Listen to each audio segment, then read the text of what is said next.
Hello world, it is Thursday, November 18th, 2021, and it looks like it's trying to be a nice day here in Defiance this morning, but quite a bit cooler than yesterday. It's in the 40s this morning, versus yesterday was unusually warm and in the 60s.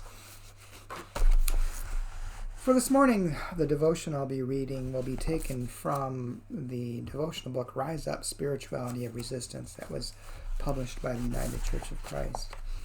And the devotion I'll be reading today is entitled, The Book That Will Set You Free, written by Dawson Taylor.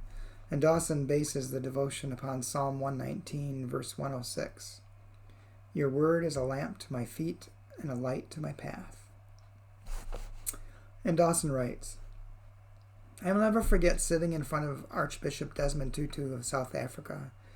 It was at a national Christian gathering of college students, and I was there more years ago than I care to admit. I don't remember if he was quoting himself, President Mandela, or a theologian, but the words pierced my heart. Never give the Bible to oppressed people and expect them to remain oppressed.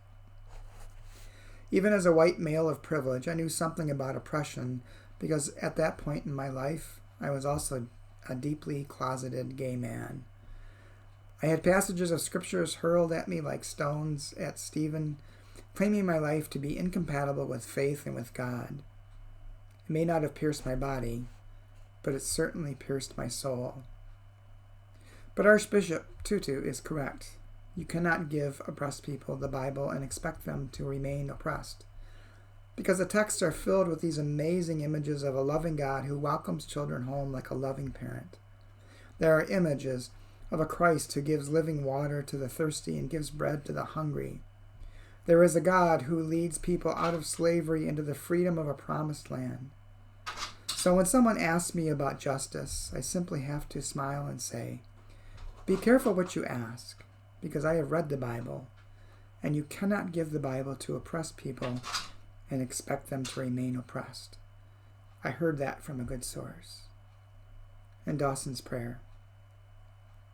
Loving God, empower your people with your word. And before I talk about that devotional, let me go let my dog in the room because she's scratching at the door. Hang on a minute.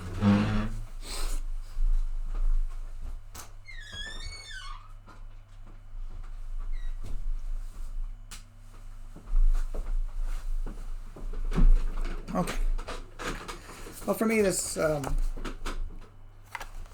devotion brings up a lot of different things in my mind. And one of the most important things is that the Bible can be used for many different purposes. And I think many people have used it to justify oppressing other people, pulling texts and verses out of context, out of the Bible, and using them to justify things like slavery or treating people differently.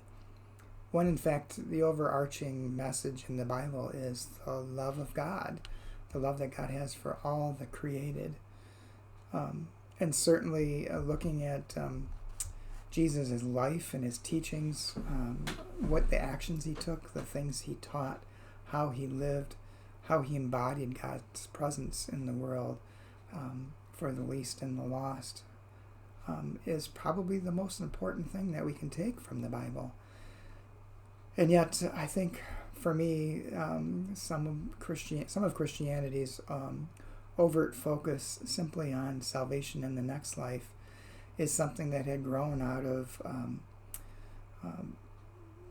cultural appropriation of the messages in the Bible and careful manipulation and extraction of certain words to specifically point at that salvation in the next life, so as to get people to ignore how others are being treated in this life.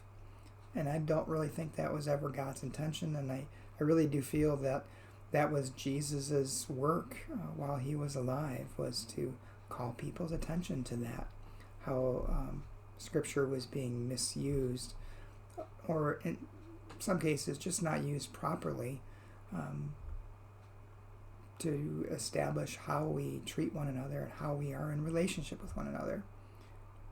Because I think the Bible really is the book that will set you free.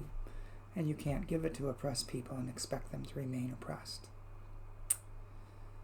Hope you have a good day, and tomorrow is Friday. If I get a chance, I will try to record a video for you. If I can't get to it, I hope to see you on, well, actually, I won't be there on Sunday. I'm on vacation this week.